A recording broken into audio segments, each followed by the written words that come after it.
Surati al-Fatiha imeteremka Makka. Sura hii iliteremka Makka kabla ya hijra kuhamia Mtume sallallahu alaihi wasallam Madina.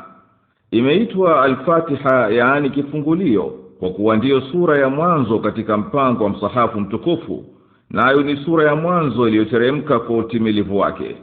Na sura hii inakusanya jumla yaliyomo katika Qur'ani, na kama kwamba huu ni mukhtasari wake, na baadaye yatakuja mambo kwa tafsili babu.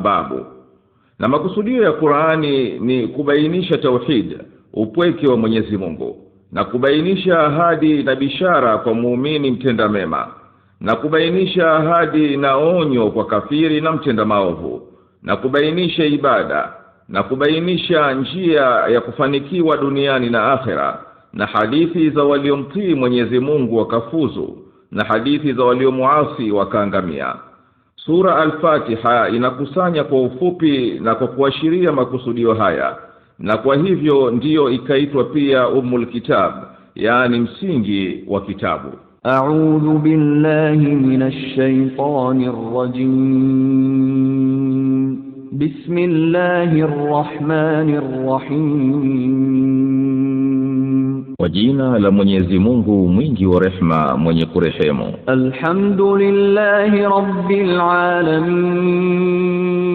Sifa njema zote ni za Mwenyezi Mungu, Mola mlezi wa viumbe vyote. Arrahmanir rahim.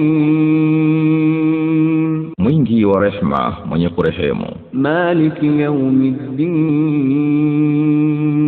Mwenye kumiliki siku ya malipo. Iyyaka na'budu wa iyyaka nasta'in. Wewe tu tunakuabudu, na wewe tu tunakuomba msaada. Ihdinas siratal mustaqim. Tuongoe njia iliyonyoka. Siratal ladhina an'amta alayhim ghayril maghdubi alayhim waladdallin. Njia ya uliowaneemesha, sio ya waliokasirikiwa wala waliopotea.